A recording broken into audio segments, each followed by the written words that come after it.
m'appelle Gérard Adam et je représente la maison d'édition MEO, M-E-O.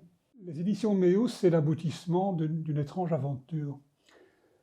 Il se fait que j'étais médecin militaire, profession un peu bizarre, et que je suis parti comme volontaire à la guerre en Bosnie, comme casque bleu. Et au retour, j'ai été contacté par une ONG qui venait en aide aux réfugiés d'ex-Yougoslavie. Après quoi, ceux qui sont rentrés après la guerre nous ont demandé de leur donner une nouvelle littérature qu'ils ne connaissaient pas, et donc nous avons traduit les écrivains belges en serbo-croate. Puis j'ai arrêté et on a commencé à faire le contraire, à traduire de grands écrivains de là-bas en français. Et donc on a décidé alors de créer ici à Bruxelles une maison d'édition pour les publier.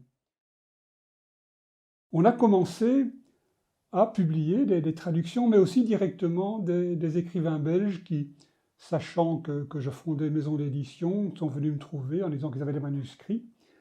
Et cette activité-là a vite débordé sur la première. Alors, ce que nous privilégions, ce sont des livres, c'est peut-être un peu ringard de parler comme ça, mais des livres qui ont un fond. Des livres qui, je dirais, j'aime sortir d'un livre différemment de quand j'y suis entré. Donc, que ce livre ait marqué quelque chose en moi. Alors, ce quelque chose peut être de différents niveaux. Ça peut être au niveau de la réflexion, ça peut être au niveau de l'émotion, mais ce n'est pas tout. Il faut qu'il y ait un réel travail sur l'écriture. Et là, nous n'avons pas de préjugés. J'aime autant un livre avec une écriture très lapidaire, très courte, très brève, ou un livre écrit à la Proust avec longue période de 3 pages. Ça m'est égal. Ce qui m'intéresse, c'est qu'il y ait une adéquation entre ce que l'auteur veut dire et la façon dont il le dit. J'ai donc pris un livre récent qui s'appelle « Pleure, tu pisseras moins » de Dawa Ma. « Pleure, tu pisseras moins », c'est un récit de vie. Le récit de vie d'un mannequin international, Dawa Ma, c'est son nom de mannequin.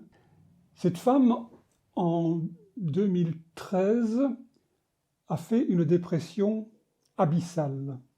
Elle a tenu un journal au jour le jour de cette dépression, dont elle est petit à petit sortie, elle en a émergé, et elle l'a rattrapée maintenant en période de confinement.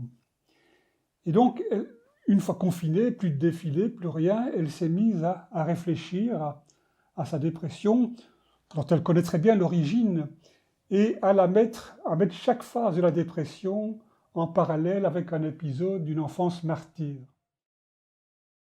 Milko Kovač, La ville dans le miroir, c'est aussi un récit de vie, plus ou moins romancé, plus ou moins authentique, sur son enfance juste avant et juste après la prise de pouvoir par les communistes en Yougoslavie. C'est un roman inclassable, où il raconte, par exemple, l'histoire de son père, un commerçant pauvre, alcoolique, mais fascinant.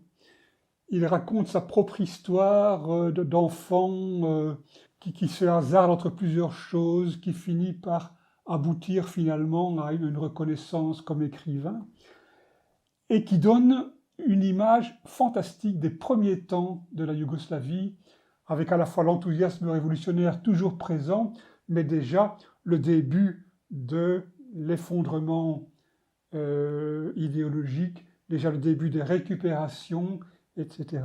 Tout ça est vraiment, vraiment passionnant à lire.